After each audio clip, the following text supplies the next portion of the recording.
So the Feldenkrais method is not therapy or exercise. It's somatic education, which really to a lot of people doesn't like, what's that? So somatic education is essentially learning body movement. So what we do is not different from what a baby does in that first year of life when they're learning how to walk all by themselves, without any instruction, without any 6-week seminars, without any classes at community centers. You know, they just figure out how to do it. And they do it because they don't have a list of things to do. They don't have to fix dinner. They don't have all of these cognitive things that they worry about. They're little creatures that are completely in their bodies, their sensations, their movements, and their emotions. They have no cognitive abilities. So they don't distract themselves. They don't judge themselves. They don't say, well, I want to learn how to roll over by 10:30 in the morning. So, and quite honestly, I used to say, oh, I have to have the floor mop by 10. Seriously. Once I realized that's what I was doing, I realized, wait a minute, I don't have to have the floor mop by 10:30, but those are the kind of things that we do that sabotage ourselves, that cause us more stress, that causes tension in the body, which reduces our movement. So when we're babies, we're always increasing our movement vocabulary just from doing the next thing that's possible and fun. You know, a baby learns how to roll over because they're lying on their back and they're looking behind them to reach for a toy. And when all of these connections, like the stuff that we do here a lot, where we're connecting the shoulders and the hips, both contralaterally and laterally, the baby will look and he'll be watching his hand and he'll look.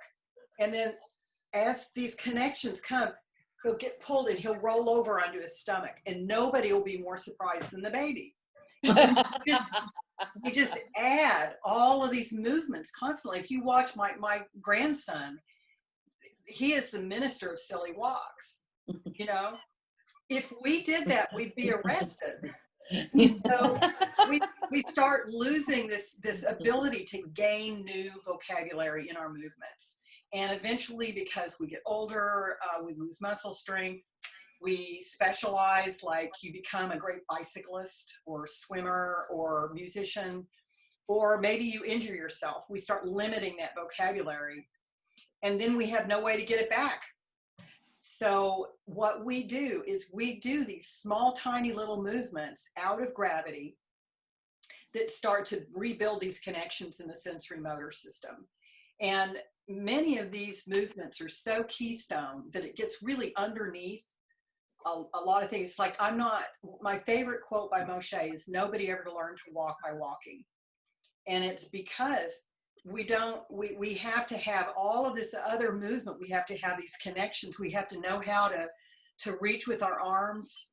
We need to be able to move our shoulders and our hips and our feet. We need to be able to ground ourselves and feel our force through our skeleton. We need to be able to roll over. We need to learn how to watch our hands. There's so many basic foundational movements that we have to learn before we can learn to stand up and walk.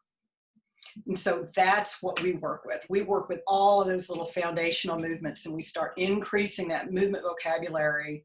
And then we just say, gee, I wonder what will happen next. So we don't have any protocols.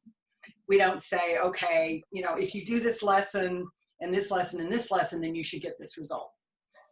We can't do that. There's no way to know that. In the same way that a baby can't say, well, I want to learn how to roll over by 10:30. So there's no protocols. There's no goals. We have no demands. We don't judge ourselves. So also, I'm going to give you verbal instructions, and you should just do those verbal instructions the best you can. If I can see you, if you can point your camera so I can see you, if you're doing it way off from what the lesson is intended to do, I can kind of gently try and correct you. But otherwise, you're just going to do it the best you can. Always stay underneath pain and discomfort. The brain cannot learn if you're in pain or discomfort, and this is about the brain learning. So you make the movement so small it doesn't hurt, even if it means you're not moving. Just the tiniest little movement. Nobody could tell you were moving. It still works.